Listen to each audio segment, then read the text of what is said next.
My sister has been with her fiancé for 2 years, and they got engaged a couple of months ago. I knew I wasn't going to be invited, so I didn't think much about it, and my parents didn't speak to me about it either.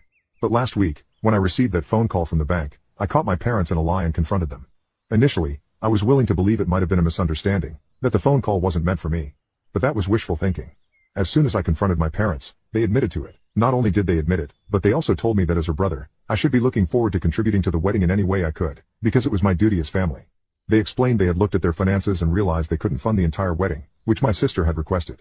But they didn't have the heart to decline her one request, so they thought it best to take out a loan. Since they needed a cosigner, they decided to use me because I had a good credit score.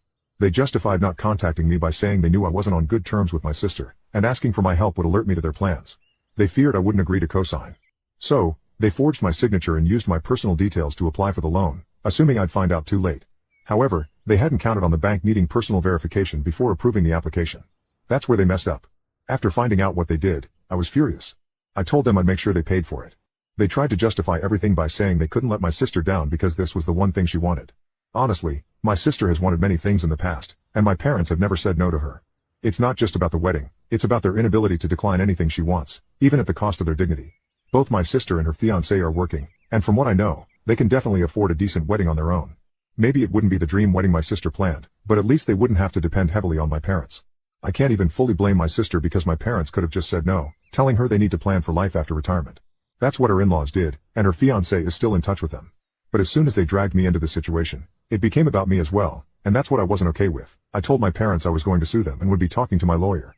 At first, they insisted it was my duty as family, but when they realized I was serious about my threats, they started begging me not to do anything too harsh. My mother started sobbing, her usual go-to move when things don't go her way. My father, however, told me that as part of the family, it was my duty to stand by my sister and my parents when they needed me.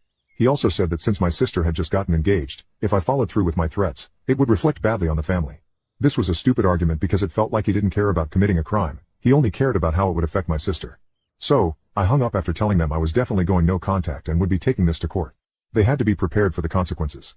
After that phone call, I spoke to the bank and requested a copy of the loan terms to find out what was going on before talking to my lawyer. Before reading the loan terms, I planned on going no contact with my family but not going public with what happened. However, after reading them, I decided to ensure everyone found out what kind of people they were. Now you can watch the second part by pressing share and more.